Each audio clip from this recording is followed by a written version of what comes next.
For me, at least, I went through a period of my life where I believed that there was something that needs fixing in me, that I was a weird one. I didn't get the rules of the world.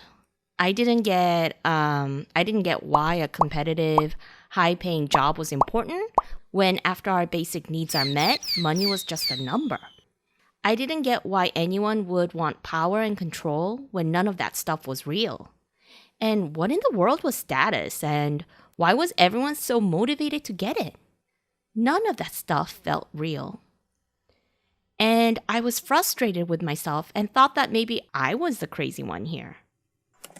And then one day, I remember I was driving down LA, consumed with this feeling of not getting anything right in life, when I heard these words clearly in my head. You can't get it right in a system that's inherently broken without being broken yourself. That's why good people need to be in a position of influence. That's the first time I realized that it wasn't me, but it was the world that was broken. From that point on, a seed was planted in me, and I started to understand more and more that most people were operating on a broken paradigm that this world was built on, a paradigm that was about survival and fear.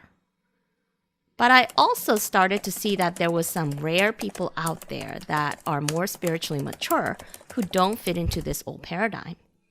They can't, even if they tried.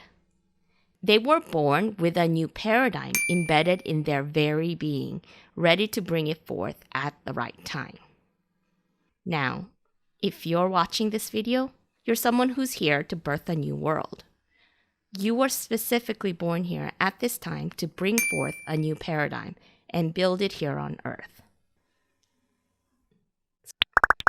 But first, you will most likely be separated and alone. Especially if you are meant to bring in something new and unique into this world, you will probably go through a period of time when you're alone. Why? Why is this necessary? Is it to test you? Put you through some kind of trial? Is it to learn some kind of lesson? No, it's nothing like that. It's because you need space. It's like gardening. When the seed finally sprouts, the gardener separates and isolates each baby plants in order to give them room to grow into their own. It's the same thing with us.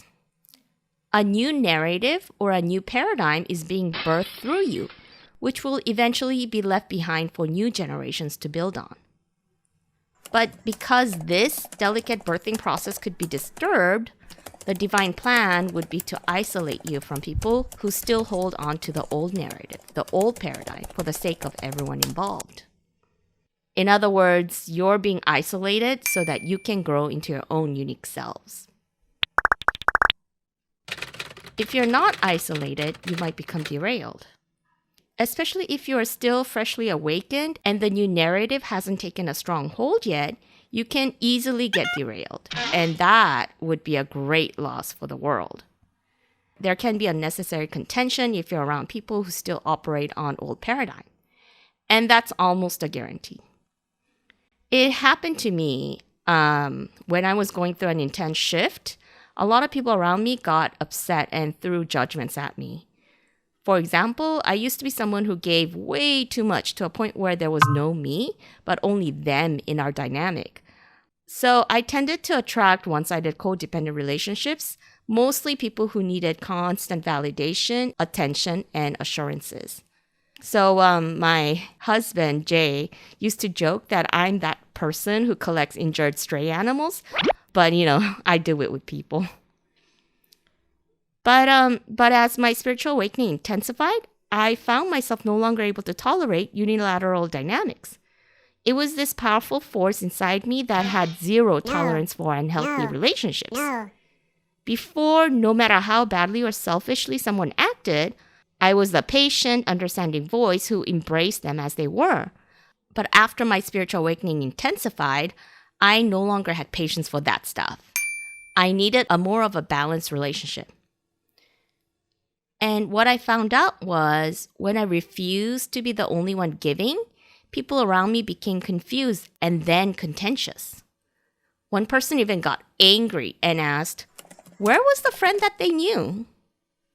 Anyway, people who couldn't adjust to the new dynamic or people who weren't ready for a more equal relationship simply fell away. And for a while, I was isolated and alone.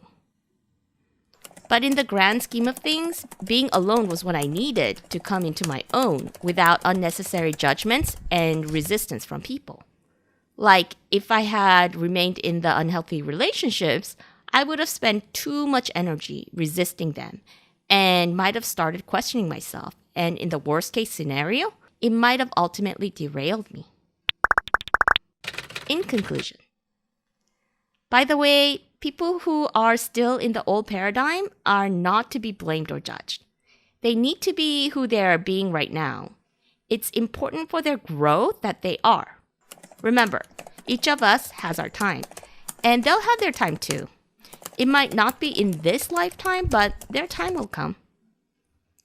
Anyway, thanks for hanging out with me and talking about spiritual stuff. I hope it was a valuable time for you as it was for me. If it was, please tap the like button. It helps the video and the channel get exposed to a wider audience.